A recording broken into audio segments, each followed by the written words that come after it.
ये ओडियांकर गोटे पर्व प्रथम वर्षर मूल यही परिप्रेक्षी रे आम एरिया आपण मैंने जानते पाटण मंगला सारा ओडिशा रे प्रसिद्ध मांकर मंगलांकर ना अच्छी से परिप्रेक्षी रे विशेष करके चांदबाली निर्वाचन मंडली रे जो जल छत्र जो पणा ये गोटे परंपरा आमर अच्छी आज नुहे आम बाप गोसाब आम पाखे अच्छी ये परंपरा अच्छी आज दिन रे जो सनातन बाबू जो सत्यानंद बापा ना हूँ सनातन बाबू सनातन राउत से मो गाँव लोक दीर्घ दिन धरिकी राजनैतिक प्रतिद्वंदी आम थी बहु बार मो सरपंच सी भी हारी सी भी जीति मुझे हारी एमती बहुत प्रतिद्वंदिता किंतु परिशेष से एमती जड़े भद्र लोक थे जो देखले भी सम्मान समस्त को दिखते यही पर्व आज सत्यानंद जो कार्यटी हाथ को नहीं मु बहुत प्रशंसा कर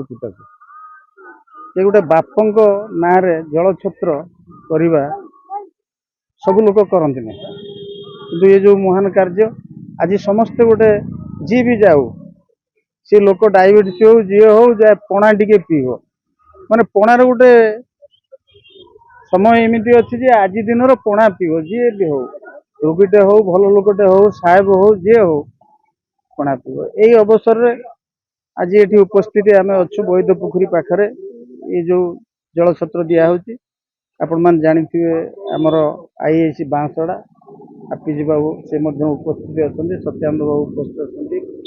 अन्य माने अभय बाबू ठार आरंभ करके विभिन्न गणमाध्यम मीडिया बंधु मैंने अच्छा समस्त को आज ये दिन ये शुभ विश्व पणा संक्रांति रे समस्त को अभिनंदन जनाऊँ।